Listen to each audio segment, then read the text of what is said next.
মা, মা, মা, কি হয়েছে তোমার? তুমি পালাচ্ছ কেন মা? কিভাবে তোর সামনে দাঁড়াবো? কোন মুখ নিয়ে আমি তোর সামনে দাঁড়াবো তুই বল? তোমার এই অবস্থা কেন? তোকে বের করে দিছি না আমি, আমার মেয়েকে আমি বের করে দিছি। এই জন্য এই পাপের প্রায়শ্চিত্ত। কি বলো পাপের প্রায়শ্চিত্ত? মানে তোমার না আপন মেয়ে, আমি তো পালক সন্তান তোমার। তুই আমাকে আর কিচ্ছু বলিস না। বাড়ি থেকে আমি বের হয়ে গিয়েছি, কারণ তখন আমি দুর্বল ছিলাম মা। এখন আর আমি দুর্বল নই।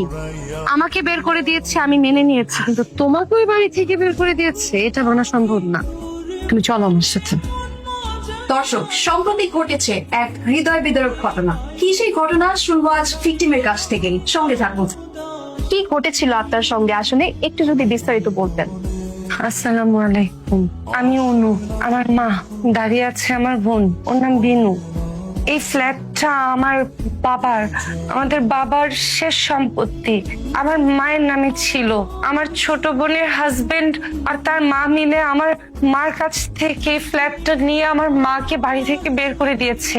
আজকে যখন আমি ভাত খাচ্ছিলাম হোটেলে, তখন দেখি আমার মা সেই হোটেলে রান্না করে। আমার মাকে তারা বাড়িটা নিয়ে বের করে দিয়েছে। আরে ম্যাডাম, আজকাল এরকম হয়, অনেক হয়। তাহলে আপনি বাসা থেকে বের হয়ে কোথায় গিয়েছিলেন? আমি কোথায় ছিলাম? অনু, আমি আপনাকে আগেই বলেছিলাম এমন কিছু একটা ঘটতে পারে। চলেন আমার সঙ্গে। রাজীব স্যার আমার জন্য অনেক করেছে। রাজীব স্যার আমার জন্য একটা চাকরি খুঁজে দিয়েছে। আমি এখন একটা মহিলা হোস্টেলে থাকি। অনেক ডিউটি, জানেন আপনারা, অনেক ডিউটি। রান্না করে খাবো সেই সময়টুকু পাই না। আপনি এখন কি করতে চাচ্ছেন? হ্যাঁ, আপনি এখন কি করতে চাচ্ছেন দর্শক উদ্দেশ্যে একটু বলুন। আচ্ছা, আপনি কি কোনো আইনি ব্যবস্থা নিতে চান? আমি জানি না, বিশ্বাস করেন, আমি সত্যি জানি না। যিনি জন্ম দিয়েছেন সেই মা যদি তার সন্তানকে শুধু টাকা কামাই করার মেশিন ভেবে থাকে, তাদেরকে পুলিশে ধরিয়ে দেওয়া উচিত নাকি তাদেরকে, আমি জানি না। আসলে আমি সত্যি জানি না।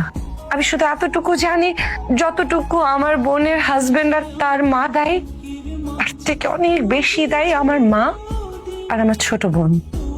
আমি কেউ না, বিচার করার মালিক আল্লাহ। আমি জানি না আমার মতো অন্যদের আসলে কি করা উচিত। আপনারা যদি জানেন, আপনারা আমাকে জানান। আমার মতো এরকম অনেক অনু আছে যারা তার পরিবারের কথা চিন্তা করে সর্বস্ব শেষ করে দিয়েছে, কিন্তু পরিবার তাকে শুধুই ব্যবহার করে গেছে, শুধুই ব্যবহার করে গেছে। এদের আসলে কি হওয়া উচিত আমি জানি না। আমাকে মাফ করে দেন, আমি সত্যি জানি না।